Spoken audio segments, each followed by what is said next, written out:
जय माता दी दोस्तों, आप सबों का एक बार फिर से स्वागत है मेरे चैनल पर। आज मैं आप लोगों के साथ शनिदेव की बहुत ही सुंदर और पौराणिक कथा आप लोगों के साथ साझा करने वाली हूँ। शनिवार के दिन भगवान शनिदेव की पूजा की जाती है और उनकी व्रत कथा पढ़ी या फिर सुनी जाती है। इस व्रत कथा को पढ़ने और सुनने से क्या लाभ होता है, आज मैं वही आप लोगों के साथ साझा करने वाली हूँ, तो इस कथा को ध्यान से ज़रूर सुनिएगा। चलिए शुभारंभ करते हैं इस कथा का। जय शनिदेव। एक समय स्वर्गलोक में इस बात पर विवाद छिड़ गया कि 9 ग्रहों में से सबसे बड़ा कौन है। यह विवाद इतना आगे चला गया कि यह एक युद्ध की स्थिति बन गई। इस बात के निष्कर्ष पर पहुंचने के लिए सभी देवता देवराज इंद्र के पास पहुंच गए। उन्होंने कहा कि हे देवराज, अब आप ही निर्णय करें कि हम सब में से बड़ा कौन है। देवताओं द्वारा पूछा गया सवाल से देवराज इंद्र उलझन में पड़ गए।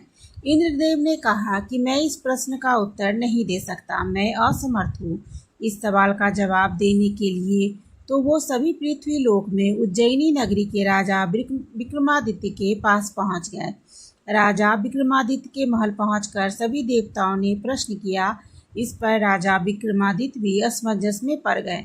वो सोच रहे थे कि सभी के पास अपनी अपनी शक्तियां हैं जिसके चलते वो महान है। अगर किसी को छोटा या बड़ा कहा गया तो उन्हें क्रोध के कारण काफ़ी हानि पहुंच सकती है।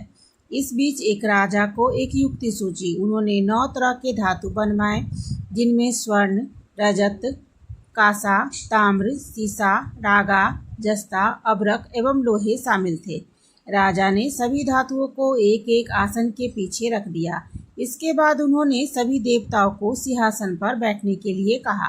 धातुओं के गुणों के अनुसार सभी आसनों को एक दूसरे के पीछे रखवाकर उन्होंने देवताओं को अपने अपने सिंहासन पर बैठने के लिए कहा। जब सभी देवताओं ने अपना अपना आसन ग्रहण कर लिया, तब राजा विक्रमादित्य ने कहा कि इस बात का निर्णय हो चुका है, जो सबसे पहले सिंहासन पर बैठा है वही बड़ा है। यह देखकर सभी देवता बहुत नाराज हुए। उन्होंने कहा कि राजा विक्रमादित्य, यह मेरा अपमान है।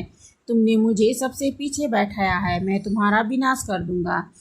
तुम मेरी शक्तियों को नहीं जानते हो। शनिदेव ने कहा कि एक राशि पर सूर्य 1 महीने, चंद्रमा 2.25 महीने, मंगल 1.5 महीने, बुध और शुक्र 1 महीने, बृहस्पति 13 महीने रहते हैं, लेकिन मैं किसी भी राशि पर 60.5 वर्ष रहूंगा। मैंने अपने प्रकोप से बड़े बड़े देवताओं को पीड़ित किया है। वो मेरा ही प्रकोप था कि राजा राम को वन में जाकर रहना पड़ा, क्योंकि उनके ऊपर 7.5 था। रावण की मृत्यु भी इसी कारण हुई। अब तू भी मेरे प्रकोप से नहीं बच पाएगा। शनिदेव ने बेहद क्रोध में वहां से विदा लिया। बाकी के देवता खुशी खुशी वहां से चले गए। इसके बाद सब कुछ समान ही चलता रहा। राजा विक्रमादित्य पहले की तरह ही न्याय करते रहे। एक दिन ऐसे ही बीतते रहे, लेकिन शनिदेव अपना अपमान नहीं भूले। एक दिन शनिदेव बदला लेने के लिए घोड़े के व्यापारी के राज्य में पहुंच गए।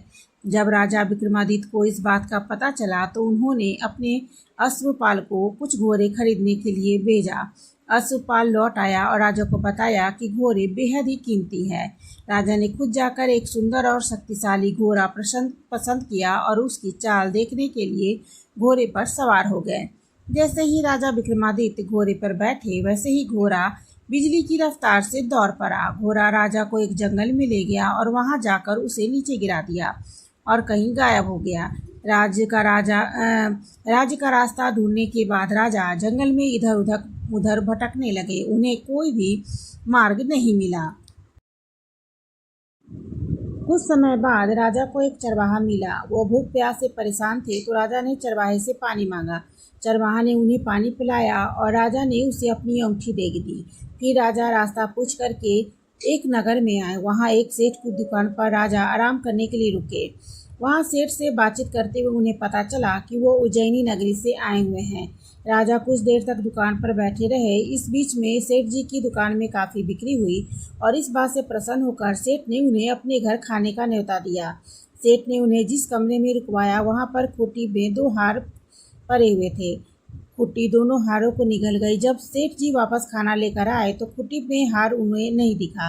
तब उन्होंने राजा से पूछा कि मेरा हार कहाँ गया। राजा ने कहा कि मुझे नहीं पता कि आपका हार कहाँ गया। इस पर सेठ जी क्रोधित हो गया और उन्होंने राजा के ऊपर अपनी हार के चोरी होने का इल्ज़ाम लगाया और उन्हें उस देश के राजा के पास ले गए। राजा ने भी उनसे पूछा कि उनका हार कहाँ गया, तो राजा ने फिर से कहा कि उन्हें नहीं पता कि सेठ जी का हार कहाँ गया। इस पर राजा ने उनके हाथ पैर कटवा करके उन्हें सड़क पर छोड़ देने का आदेश दिया। राजा के हाथ पैर काटकर उन्हें शहर की सड़क पे छोड़ दिया गया। फिर कुछ समय के बाद विक्रमादित्य को एक तेली अपने साथ ले गया। तेली ने उसे अपने कोलू पर बैठा दिया। वो पूरा दिन बैलों को आवाज़ देकर हाँकता था। विक्रमादित्य का जीवन इसी तरह से बीत रहा था। उन पर शनिदेव की सारी साथी चल रही थी, जो खत्म होने पर वर्षा ऋतु शुरू हुई। एक दिन राजा मेघ मल्हार गा रहे थे। उसी समय उस नगर के राजा की बेटी राजकुमारी मोहिनी ने उनकी आवाज़ सुनी। उसे आवाज़ बेहद पसंद आई। मोहिनी ने अपनी दासी को भेजकर गाने वाले को बुलाने को कहा। जब दासी लौटी तो उन्होंने अपंग राजा के बारे में मोहिनी को सब कुछ बताया, लेकिन राजकुमारी उसके मेघ मल्हार के गाने पर मोहित हो चुकी थी। अपंग होने के बाद भी वह राजा से विवाह करने के लिए मान गई। जब मोहिनी के माता पिता को इस बात का पता चला तो वे हैरान रह गए। रानी ने अपनी बेटी को समझाते हुए कहा कि तेरे भाग में किसी राजा और की रानी का सुख लिखा है, तू इस अपंग से क्यों विवाह करना चाहती है। लेकिन समझाने के बावजूद भी राजकुमारी अड़ी रही। जीत को पूरा करने के लिए राजकुमारी ने भोजन छोड़ दिया। अपनी बेटी की खुशी के लिए राजा रानी अपंग विक्रमादित्य से मोहिनी का विवाह करने के लिए तैयार हो गए। दोनों का विवाह हुआ और वो तेली के घर में रहने लगे। उसी दिन विक्रमादित्य के सपने में शनिदेव आए और उन्हें कहा कि तूने मेरा प्रकोप देखा। राजा ने शनिदेव से उस क्षमा मांगी। उन्होंने कहा कि जितना दुख आपने मुझे दिया है उतना किसी को ना देना। इस पर शनिदेव ने कहा कि राजा, मैं तुम्हारी प्रार्थना स्वीकार करता हूँ। जो कोई व्यक्ति मुझे पूजेगा, व्रत करेगा और मेरी कथा सुनेगा, उस पर मेरी कृपा दृष्टि बनी रहेगी। सुबह जब राजा विक्रमादित्य की नींद खुली तो उन्होंने देखा कि उनके हाथ पैर वापस आ गए हैं। उन्होंने मन ही मन शनिदेव को नमन किया। राजकुमारी श्री विक्रमादित्य के हाथ पैर देखकर हैरान रह गई। तब राजा ने शनिदेव के प्रकोप की कथा सुनाई। जब सेठ को यह बात पता चली तो वो तेली के घर में पहुंचे। उसने राजा विक्रमादित्य से उनके पैरों में गिरकर माफ़ी मांगी। राजा ने सेठ को माफ़ कर दिया। सेठ ने राजा से उनके घर जाकर भोजन करने के लिए कहा।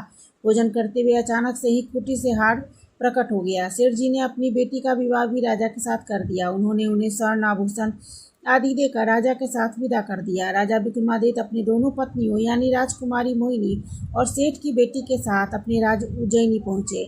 सभी ने उनका स्वागत किया। इसके बाद राजा विक्रमादित्य ने पूरे राज्य में घोषणा करते हुए कहा कि आज से शनिदेव सब देवों में सर्वश्रेष्ठ माने जाएंगे। साथ ही शनिदेव का व्रत और व्रत कथा सुनने मात्र से ही सभी लोगों के दुखों का अंत होगा। इसलिए शनिदेव की पूजा करें, उनकी व्रत कथा पढ़ें और साथ ही साथ अगर पढ़ नहीं पाएँ तो उनकी व्रत कथा किसी न किसी से करवा करके जरूर सुने।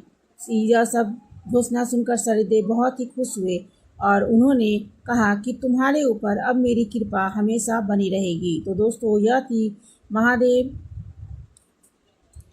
महान शनिदेव की बहुत ही सुंदर और धार्मिक कथा। तो अगर आप लोगों को मेरी ये कथा पसंद आए तो इसे लाइक और शेयर ज़रूर कीजिए और मेरे YouTube चैनल पे हमेशा